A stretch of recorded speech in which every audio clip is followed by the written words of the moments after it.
राधे राधे मित्रों। तो मित्रों, आप लोग राधा किशन के अपकमिंग एपिसोड में देखेंगे कि मित्रों, वीडियो शुरू करने से पहले अगर आप हमारे चैनल पर नए हैं और अगर अभी तक आप लोगों ने हमारे चैनल को सब्सक्राइब नहीं किया है तो चैनल को कर लीजिएगा सब्सक्राइब और बेल आइकन को ऑल पे करके प्रेस कर दीजिएगा, जिससे कि हमारी नई वीडियो का नोटिफिकेशन आपको मिल जाए। तो मित्रों, आप लोग देखेंगे कि राधा कृष्ण जी से कहती हैं, कृष्ण 100 वर्ष का विरह सहा है, अब ऐसा मन करता है कि इसी प्रकार तुम सदैव मेरा हाथ पकड़े रहो, कभी छोड़कर ना जाओ। और तभी कृष्ण जी कहते हैं, इच्छा तो मेरी भी यही है। और कहते हैं, पर दुखी हूँ इस बात से कि चाह कर भी ऐसा कर नहीं सकता। और तभी राधा कहती हैं, ऐसा नहीं है कृष्ण, जिन्हें प्रेम चाहिए होता है उन्हें प्रेम देते हो, जिन्हें सहायता चाहिए होती है उनकी सहायता करते हो।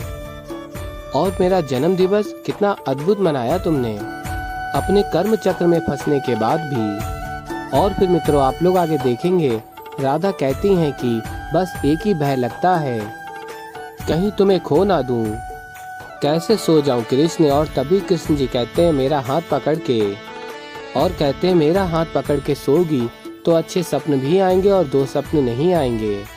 और फिर मित्रों, आप लोग आगे देखेंगे कि बलराम ताऊ कहते हैं, ये शाम इतनी रात्रि में कहां से भ्रमण करता हुआ आ रहा है।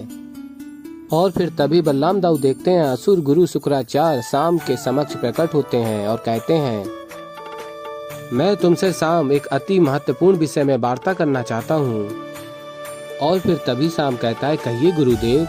और फिर असुर गुरु शुक्राचार्य कहते हैं, यहाँ नहीं शाम, कब कहाँ कौन सी वार्ता होनी चाहिए इसका निश्चय करना अति आवश्यक है, ये स्थान उचित नहीं है। और फिर कहते हैं, आओ मेरे साथ चलो।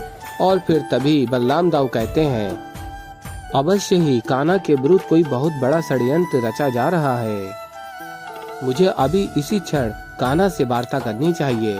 और फिर मित्रों, आप लोग आगे देखेंगे कि बलराम दाऊ कहते हैं, कान्हा तुम्हें ज्ञात भी है कि यहाँ द्वारका में हो क्या रहा है। और फिर कृष्ण जी कहते हैं, कदाचित नहीं, कदाचित हाँ। और कहते हैं, कदाचित कुछ जानना ही नहीं चाहता, सभी उलझनों से मुक्त होके राधा के साथ कुछ समय व्यतीत करना चाहता हूँ, एक साधारण से मनुष्य के भांति सुख का अनुभव करना चाहता हूँ। और तभी बलराम दाऊ कहते हैं, देखो मैं तुम्हारी भावना समझ रहा हूँ कान्हा, किंतु नारायण रूप में तुम्हारे अन्य दायित्व भी तो हैं। और फिर कृष्ण जी कहते हैं, मैं नारायण हूँ ये बात कोई नहीं भूलता। और कहते हैं, पर मैं नर भी हूँ, ये भला बात सब क्यों भूल जाते हैं, क्या मैं नर के भांति अपने जीवन को जी नहीं सकता, कुछ समय के लिए, कुछ क्षणों के लिए। और तभी दाऊ कहते हैं, नहीं जी सकते, क्योंकि तुम्हारा पुत्र असुर गुरु शुक्राचार्य के साथ मिलकर कोई बहुत बड़ा षड्यंत्र रच रहा है। मैं उनकी पूरी योजना तो नहीं सुन पाया, किंतु तुम्हें अवश्य ज्ञात होगा कि क्या षड्यंत्र रच रहे हैं वो दोनों। और फिर मित्रों, आप लोग आगे देखेंगे कि असुर गुरु शुक्राचार्य शाम से कहते हैं, मैंने तुमसे कहा था ना कि मैं उस व्यक्ति को ढूंढ रहा हूँ जो कृष्ण वध का कारण बन सके। और तभी शाम कहता है, मिला कोई। और फिर गुरु शुक्राचार्य बताते हैं, नहीं, परंतु मैंने इस खोज में एक वन को खोज लिया है जहाँ इतनी नकारात्मकता है कि वो कृष्ण के अंत का स्थान बन सकता है। और फिर मित्रों, आप लोग आगे देखेंगे, कृष्ण जी कहते हैं, मेरे इस जीवन काल का समय पूर्ण होने को आ गया है। और कहते हैं, ये सब जो हो रहा है दाऊ उसी का संकेत है, आपका भय, राधा की चिंता, शाम और शुक्राचार्य का ये षड्यंत्र, यदुवंशियों के मध्य इस प्रकार विवाद होना, उनके संबंधों में इस प्रकार का संघर्ष, ये और क्या है, ये संकेत है, संकेत इस यात्रा की अंत का। और तभी बलराम दाऊ कहते हैं, क्या ये अंत राधा देख पाएगी। और कहते हैं बलराम दाऊ, मैं राधा को दुख में नहीं देख सकता कान्हा, कोई तो मार्ग होगा, कुछ तो होगा जो मैं कर सकता हूँ, किसी प्रकार से इस अंत को, इस विपदा को कुछ समय के लिए तो रोका जा सकता होगा। और फिर तभी कृष्ण जी कहते हैं, नहीं बता सकता। और कहते हैं, इसलिए क्योंकि नियम नारायण को भी तो बांध रखा है दाऊ। और फिर दाऊ से कहते हैं, किंतु आप चिंता मत कीजिए, ये बात किसी को भी ज्ञात नहीं होगी, ना शुक्राचार्य को, किसी को भी नहीं। यदि भविष्य कोई देख सकता है तो वो है केवल राधा। और कहते मैं आशा करता हूँ वो इसे देखने का कभी प्रयास भी ना करे।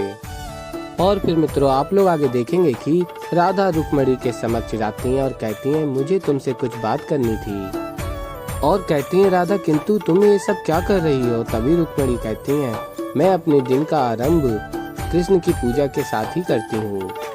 कहती हैं पत्नी से पहले मैं उनकी भक्त जो हूँ। और फिर राधा कहती हैं पत्नी भी और भक्त भी, फिर तो कृष्ण के लिए उत्तरदायित्व दुगना हो गया ना। और तभी रुक्मिणी कहती हैं राधा तुम क्या कहना चाहती हो।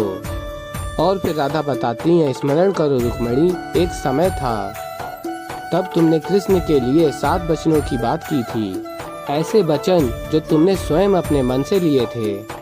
और फिर आगे आप लोग देखेंगे मित्रों राधा रुक्मिणी को बताती हैं कि कृष्ण के प्राण संकट में हैं। और फिर तभी रुक्मिणी कहती नहीं राधा, जो संसार को हर संकट से बचाते हैं उनके प्राण संकट में कैसे हो सकते हैं। और फिर तभी राधा कहती हैं यही सत्य है रुक्मिणी, कृष्ण सब जानता है किंतु वो हमें कभी बताएगा नहीं क्योंकि वो हमें कष्ट नहीं पहुंचाना चाहता। और फिर आगे आप लोग देखेंगे राधा कहती हैं रुक्मिणी तुम एक भक्त के नाते, एक भार्या के नाते पूछो तो कृष्ण को बताना ही होगा कि उसके अंत का कारण क्या है, कब, कहाँ, कैसे, किस समय, पूछोगी ना मेरे लिए। और तभी रुक्मिणी कहती हैं अवश्य पूछूंगी, तुम्हारे लिए ही नहीं मेरे लिए भी। और फिर आगे रुक्मिणी कहती हैं कृष्ण का अंत हम दोनों मिलकर रोकेंगे। और फिर मित्रों आप लोग आगे देखेंगे कि शाम श्री राधा और देवी रुक्मिणी को बताते हैं कि एक सूचना है, द्वारका के निकट एक वन है जिसके शासक की एक समस्या है और उसका कहना है कि द्वारकाधीश सबका ध्यान रखते हैं किंतु वन प्रदेश का नहीं।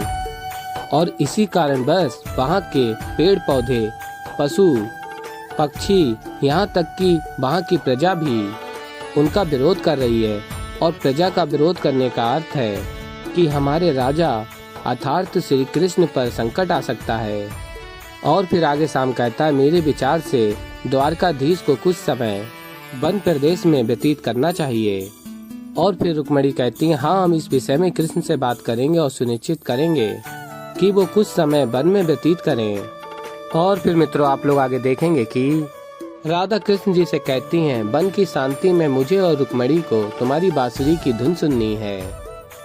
और तभी रुक्मिणी कहती हैं हाँ श्री कृष्ण मेरा भी बड़ा मन है जाने का। और तभी राधा कहती हैं हाँ कृष्ण ना मत कहना। और फिर कृष्ण जी कहते हैं अब इतना स्वादिष्ट भोजन खिलाया है तो ना कैसे कह सकता हूँ। ऐसे ही मित्रों आगे और भी बहुत कुछ देखेंगे तो मैं मिलता हूँ जल्दी एक नई वीडियो के साथ।